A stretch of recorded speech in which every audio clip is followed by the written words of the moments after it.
Hello प्यारे दोस्तों, स्वागत करता हूं आज के अपने प्यारे से यूट्यूब चैनल आई की एजुकेशन क्लासेस में। प्यारे साथियों, आज का इस टॉपिक क्या है? दर्पण के लिए चिन्ह परिपाटी। प्यारे साथियों, मैं आपको बता देना चाहता हूं कि आज का ये लेक्चर जो है वो क्या है, 7वां है। इसके पहले हमने प्रकाश के परावर्तन एवं अपवर्तन में दोस्तों हमने 6 लेक्चर कर लिया है। यदि आपने उन सभी लेक्चर्स को नहीं किया है तो प्लेलिस्ट में जा कर के एकदम प्रॉपर तरीके से आप लोग वहां पर जा कर के उन सभी वीडियो को देख लीजिएगा। तो दोस्तों आज के इस टॉपिक में हम क्या पढ़ेंगे? दर्पण के लिए चिन्ह परिपाटी। अब प्यारे साथियों, जो दर्पण के लिए चिन्ह परिपाटी है वो बहुत ही ज़्यादा इम्पॉर्टेंट है। अगर आपको दर्पण के लिए चिन्ह परिपाटी नहीं पता होगी तो आप न्यूमेरिकल्स को कतई नहीं कर सकते। अब जैसे इसमें क्या है, अब जैसे इसमें फोकस दूरी किसकी कब धनात्मक होगी, वस्तु की दूरी क्या होगी, प्रतिबिंब की दूरी क्या होगी, इन सभी चीज़ों की दूरियां हमें धनात्मक होगी या ऋणात्मक होगी, हम कैसे पता करेंगे? तो दोस्तों वही चीज़ें हम क्या पढ़ेंगे? दर्पण के लिए चिन्ह परिपाटी में पढ़ेंगे। अब दोस्तों दर्पण के लिए चिन्ह परिपाटी में जो होगा, अब आप न्यूमेरिकल्स जब लगाएंगे वहाँ पर आपको बहुत ज़्यादा सहायता मिलने वाला है। तो दोस्तों हम देखते हैं दर्पण के लिए चिन्ह परिपाटी। तो दोस्तों हम देखते हैं दर्पण के लिए चिन्ह परिपाटी। प्यारे साथियों, दर्पण के लिए चिन्ह परिपाटी जानने से पहले दोस्तों हमें इस कार्तीय तल को जानना बहुत जरूरी है। अब दोस्तों कार्तीय तल क्या होता है? दोस्तों जैसा कि आपने निर्देशांक में, जैसे मैथ वाले सर आपको भी पढ़ा रहे हैं निर्देशांक में, तो दोस्तों वही है। यहाँ पर इसका नाम दोस्तों होता है कार्तीय तल। अब प्यारे साथियों, कार्तीय तल में हमें जानना जरूरी है कि किस तरफ माइनस होगा, किस तरफ प्लस होगा। मतलब इधर की दूरी जो होगी वो क्या होगी और इधर की दूरी क्या होगी, ऊपर की दूरी क्या होगी और नीचे की दूरी क्या होगी। दोस्तों आपको मैथ वाले सर ने बताया होगा बहुत अच्छी तरीके से, लेकिन यहाँ पर भी दोस्तों जब टॉपिक आ गया है तो हमारा भी बताना फर्ज बनता है। देखिए अब दोस्तों अगर हम इस बिंदु को, ये दोस्तों उसमें क्या बताए थे, मूल बिंदु है। अब अगर मूल बिंदु से हम इधर जाएंगे यानी बाईं तरफ जाएंगे तो क्या होगी? ऋणात्मक होगी। क्या होगी प्यारे साथियों? क्या होगी? ऋणात्मक।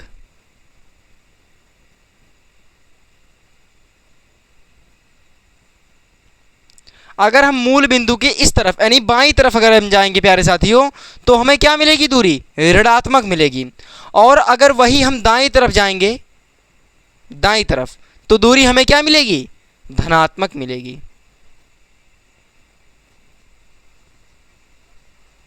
हमें दूरी क्या मिलेगी? धनात्मक मिलेगी। और प्यारे साथियों अगर हम वही दूरी ऊपर की तरफ चढ़ेंगे, यानी अगर कोई भी जैसे प्रकाश की किरण है, क्योंकि हम प्रकाश की किरण को ही पढ़ेंगे, अगर ऊपर जाएगी, जैसे हमें वस्तु को रखते हैं तो वस्तु की दूरी जो खड़ा रखेंगे, एकदम सीधा लंबवत रखेंगे, तो अगर वही चीज़ हम ऊपर जाएंगे तो प्यारे साथियों हमें क्या मिलेगा? धनात्मक मिलेगा। और दोस्तों अगर हम नीचे जाएंगे, नीचे, तो वही चीज़ हमें क्या मिलेगी? ऋणात्मक मिलेगी। तो दोस्तों इसको जानना बहुत जरूरी है कि अगर हम मूल बिंदु से बाईं तरफ जाएंगे तो दूरी हमें ऋणात्मक मिलेगी, और अगर मूल बिंदु से दाईं तरफ, दोस्तों ये जो यहाँ पर जो है ये क्या है? ये दोस्तों वाई अक्ष है और ये क्या है? एक्स अक्ष है, लेकिन इसको जानना जरूरी नहीं है। तो दोस्तों देखिए, क्योंकि आपको वो जानना मैथ में जरूरी है, तो दोस्तों हम लोग पढ़ रहे हैं साइंस को। देखिए एक बार फिर से समझिएगा, अगर मूल बिंदु से बाईं तरफ जाएंगे तो दूरी हमें क्या मिलेगी? ऋणात्मक। और अगर मूल बिंदु से दाईं तरफ जाएंगे तो दूरी हमें क्या मिलेगी? धनात्मक। वही चीज़ अगर हम ऊपर जाएंगे तो दूरी हमें क्या मिलेगी? धनात्मक। अगर हम नीचे जाएंगे तो हमें मिलेगी ऋणात्मक। तो प्यारे साथियों देखिएगा, यहाँ से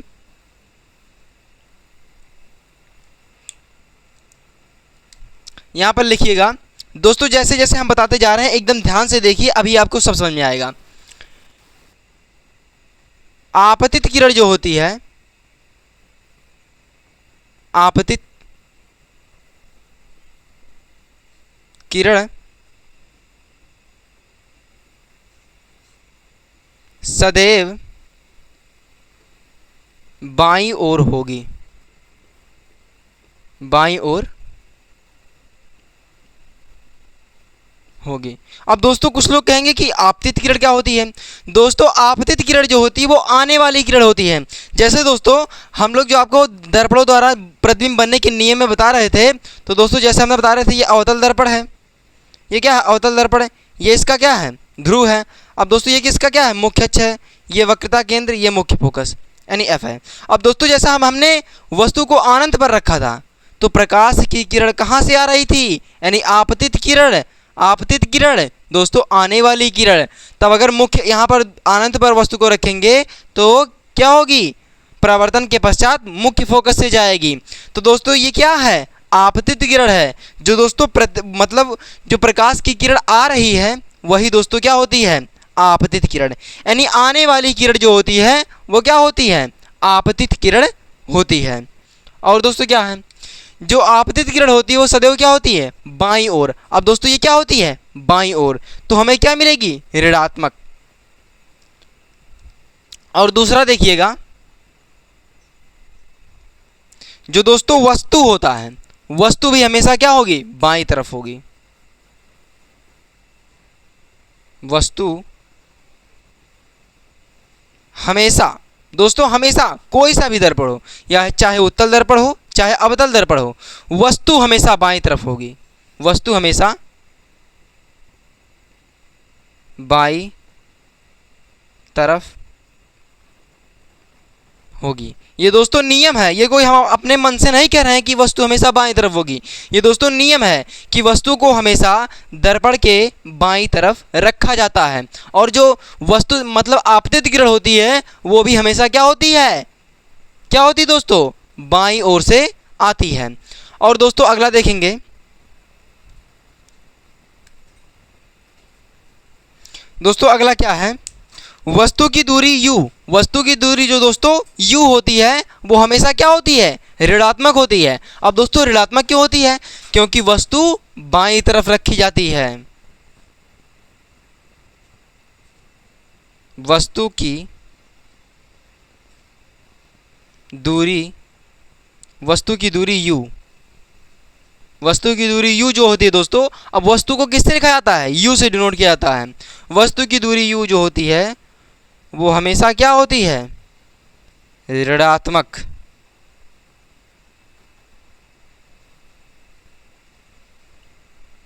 u हमेशा ऋणात्मक होती है। तो दोस्तों हमने क्या देखा? दर्पण के लिए चिन्ह परिपाटी में सबसे पहले हमने कार्तीय तल बनाया। और दोस्तों इसके जब बाएं तरफ हम जाएंगे तो दूरी हमें क्या मिलेगी? ऋणात्मक। वही अगर हम इसके विपरीत दिशा में जाएंगे यानी कहाँ जाएंगे? दाईं ओर जाएंगे तो दूरी हमें क्या मिलेगी? धनात्मक। अगर ऊपर जाएंगे तो क्या मिलेगी? धनात्मक। और वही नीचे जाएंगे तो क्या मिलेगी? ऋणात्मक। और दोस्तों हमने देखा कि आपतित किरण जो होती है वो सदैव कहाँ होती है? बाईं ओर। अब दोस्तों आपतित किरण जो होती है यानी आने वाली किरण जो होती है वो बाईं तरफ होती है। वस्तु भी हमेशा क्या होता है? बाईं तरफ होता है। इसीलिए दोस्तों वस्तु की दूरी हमें ऋणात्मक प्राप्त होती है। अब दोस्तों हम प्रॉपर तरीके से मतलब वस्तु की दूरी, फोकस दूरी, प्रतिबिंब की दूरी और वक्रता केंद्र की दूरी को दोस्तों हम लोग एकदम प्रॉपर तरीके से लिख करके आपको बताते हैं। तो प्यारे साथियों, दर्पण के लिए चिन्ह परिपाटी को एकदम प्रॉपर तरीके से दोस्तों हम आप लोगों को लिख कर बताते हैं। तो दोस्तों सबसे पहले हम क्या लिखेंगे? देखिएगा एकदम हमारे साथ साथ दोस्तों आप लोग भी अपने रफ कार्ड में कर लीजिएगा या तो फेयर में कर लीजिएगा। यहाँ पर सबसे पहले क्या लिखेंगे? चिन्ह। और क्या लिखेंगे? अवतल दर्पण। और क्या लिखेंगे? उत्तल दर्पण। दोस्तों इसको बॉक्स बना लेंगे। आप लोग एकदम पटरी से बहुत अच्छी तरीके से दोस्तों बनाइएगा।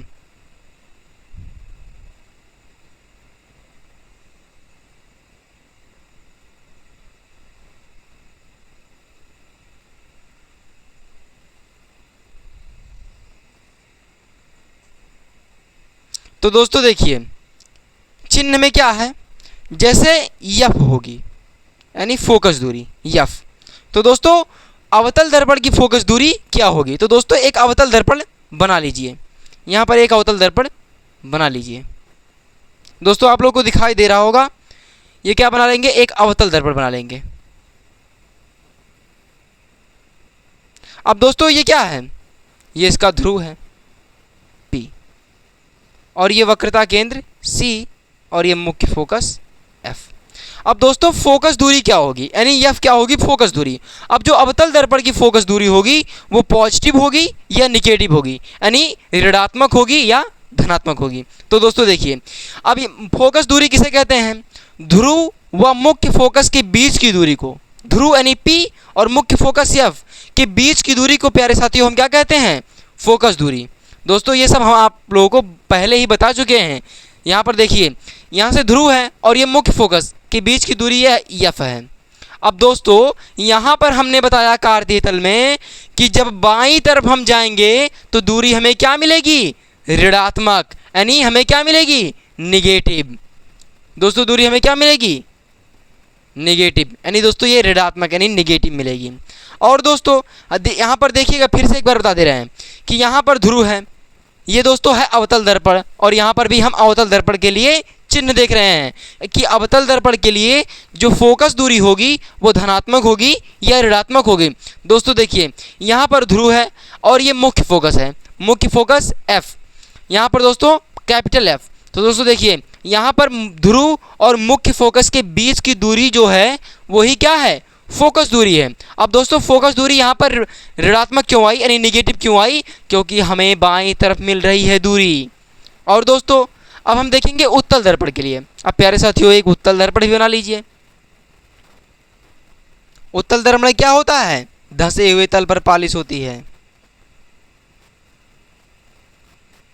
अगर दोस्तों आपको ये दर्पण के लिए चिन्ह परिपाटी ध्यान से देख लेंगे तो दोस्तों न्यूमेरिकल्स को जो लगाने में बहुत आसानी आपको प्यारे साथियों मिलेगी। हमारी बात को समझिए दोस्तों, ये दोस्तों क्या है, दर्पण का ध्रुव P है, ये वक्रता केंद्र C है, और ये मुख्य फोकस F है। अब दोस्तों वही चीज ध्रुव P व मुख्य फोकस के बीच की दूरी क्या कहलाती है, फोकस दूरी कहलाती है, F है।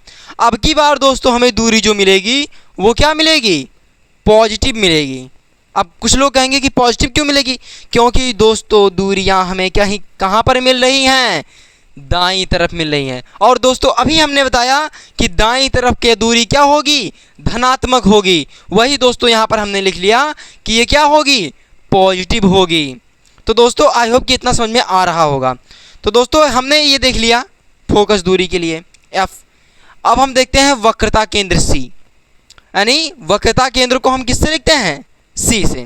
अब दोस्तों अब जो अवतल दर्पण की वक्रता केंद्र से ध्रुव तक की दूरी होती है वो क्या होगी, धनात्मक होगी या ऋणात्मक होगी। तो देख लेते हैं, ध्रुव P व वक्रता केंद्र C के बीच की दूरी क्या कहलाएगी, इतनी दूरी।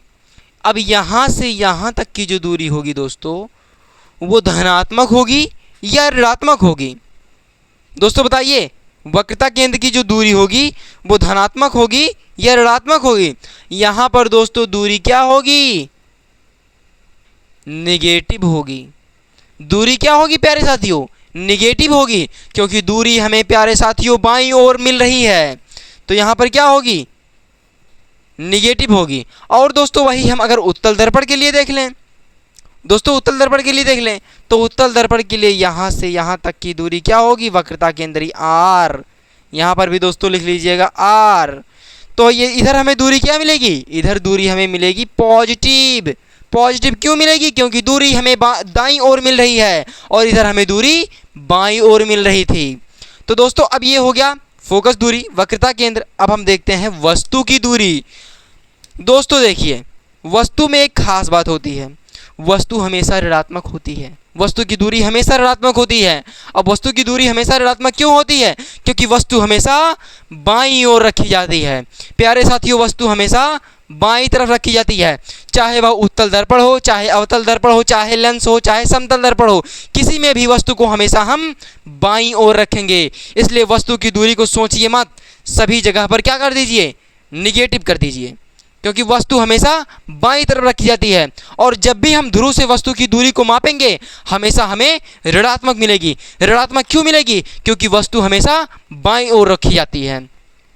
तो दोस्तों आपको समझ में आ गया होगा कि वस्तु की दूरी जो होगी वो हमेशा चाहे वह दर्पण अवतल हो चाहे वह दर्पण उत्तल हो, वस्तु की दूरी हमेशा हमें ऋणात्मक मिलेगी। प्यारे साथियों, इसको बात को ध्यान कीजिएगा कि वस्तु की दूरी हमेशा ऋणात्मक मिलेगी। अब दोस्तों देखते हैं हम प्रतिबिंब की दूरी यानी v। अब प्रतिबिंब को दोस्तों v से लिखा जाता है। अब दोस्तों जो प्रतिबिंब होता है उसमें दोस्तों एक कंडीशंस हैं। अब वो कंडीशन क्या है? अगर प्रतिबिंब बन रहा है आभासी, क्या बन रहा है? आभासी प्रतिबिंब बन रहा है। आभासी प्रतिबिंब सदैव सीधा होता है। अब दोस्तों जो आभासी प्रतिबिंब बनाएगा, आप लोगों को दोस्तों हमने जो अवतल दर्पण की प्रतिबिंब बनने में 6 स्थितियों को बताया था आप लोगों को, तो दोस्तों इसमें 5 स्थितियां जो थी वो तो प्रतिबिंब बना रही थी वास्तविक, लेकिन जो छठी स्थिति थी, जब हम वस्तु को रखते ध्रुव और मुख्य फोकस को बीच में रखते अगर हम वस्तु को, तब हमें प्रतिबिंब प्राप्त हो रही थी पीछे। और दोस्तों हमें केवल एक ही स्थिति में, अवतल दर्पण में केवल एक ही स्थिति में प्यारे साथियों हमें जो प्रतिबिंब प्राप्त हो रही थी वो दर्पण के दाहिनी ओर प्राप्त हो रही थी। अब दोस्तों जब दाहिनी ओर हम वस्तु मतलब प्रतिबिंब की दूरी मापेंगे कहाँ से?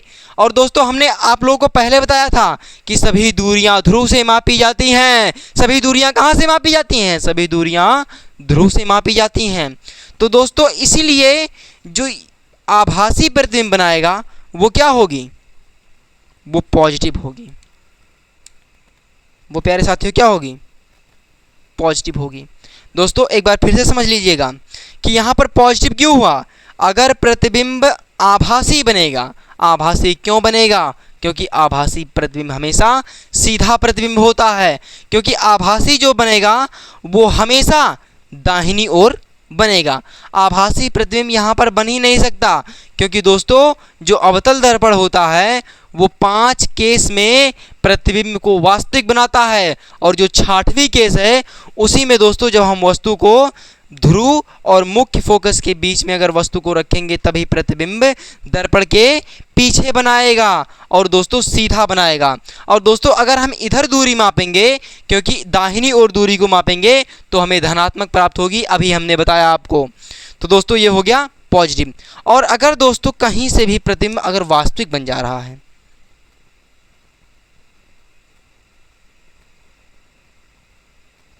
और अगर दोस्तों प्रतिबिंब हमें वास्तविक प्राप्त हो रहा है, क्योंकि ये दोस्तों 5 केस में प्रतिबिंब को वास्तविक ही बनाता है, और दोस्तों अगर वास्तविक बनाएगा तो निगेटिव होगा। अब दोस्तों निगेटिव क्यों होगा? क्योंकि अगर प्रतिबिंब वास्तविक बनाएगा तो दर्पण के इधर ही बनाएगा, यानी दर्पण के बाईं ओर ही बनाएगा, तो दोस्तों ये हो जाएगा निगेटिव। अब दोस्तों जो उत्तल दर्पण होता है, उत्तल दर्पण के लिए दोस्तों बहुत ही अच्छा है। हमने दोस्तों उत्तल दर्पण में केवल 2 ही केस को बताया था। अगर वस्तु को अनंत पर रखेंगे तो प्रतिबिंब फोकस पर बनेगा, अगर वस्तु को अनंत तथा ध्रुव के बीच में रखेंगे तो प्रतिबिंब हमें ध्रुव तथा मुख्य फोकस के बीच में मिलेगा। तो दोस्तों हमें प्रतिबिंब कहाँ प्राप्त हो रहा है? हमें दोनों केस में प्रतिबिंब जो हो रहा है वो हमें दर्पण के दाहिनी ओर प्राप्त हो रहा है। अब दोस्तों दर्पण के अगर दाहिनी ओर प्रतिबिंब हमें प्राप्त हो रहा है तो जाहिर सी बात है कि प्रतिबिंब की दूरी क्या होगी?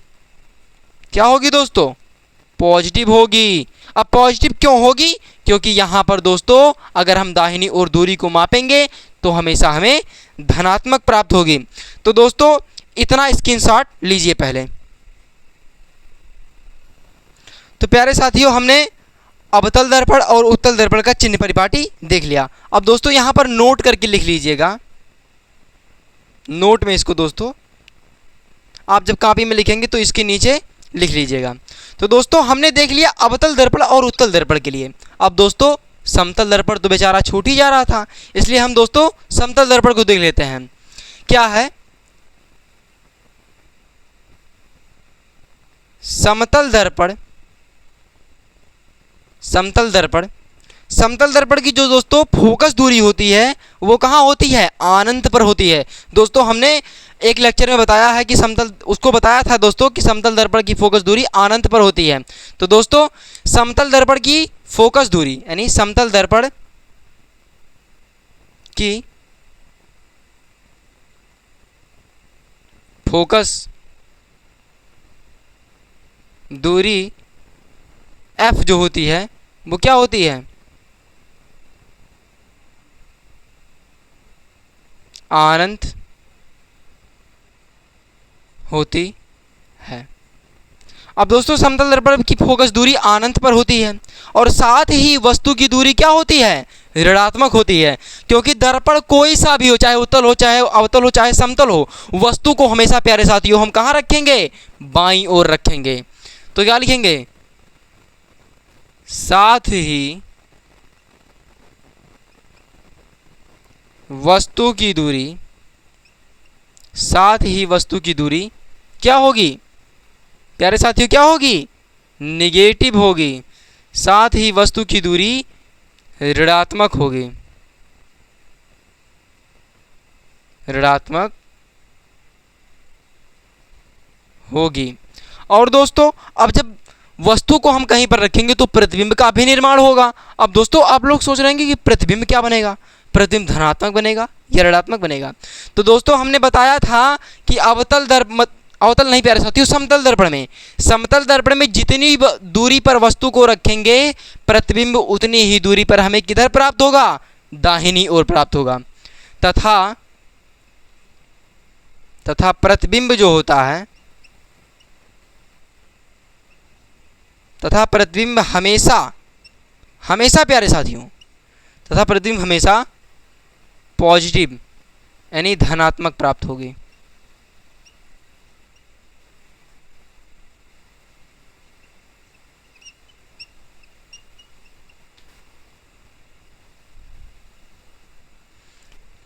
तो दोस्तों हमने क्या देख लिया, दर्पणों के लिए चिन्ह परिपाटी देख लिया, अवतल दर्पण के लिए देखा, उत्तल दर्पण के लिए देखा। एक बार रिवाइज करा दे रहे हैं। अब तो दोस्तों अवतल दर्पण की फोकस दूरी होगी वो क्या होगी, नेगेटिव होगी, क्योंकि दोस्तों अवतल दर्पण की फोकस दूरी बाईं ओर होती है और उत्तल दर्पण की फोकस दूरी दाईं ओर होती है। और वक्रता केंद्र, जाहिर सी बात है कि जब फोकस दूरी बाईं ओर है तो वक्रता केंद्र भी क्या होगी, बाईं ओर होगी और उत्तल दर्पण के लिए दाईं ओर होगी। अब दोस्तों वस्तु हमेशा बाईं ओर रखी जाती है, इसलिए सभी में क्या होगी, नेगेटिव होगी। अब प्रतिबिंब दो प्रकार से अवतल दर्पण बनाता है, एक वास्तविक बनाता है, एक आभासी। जब आभासी बनाएगा तो पॉजिटिव, जब वास्तविक बनाएगा तो नेगेटिव।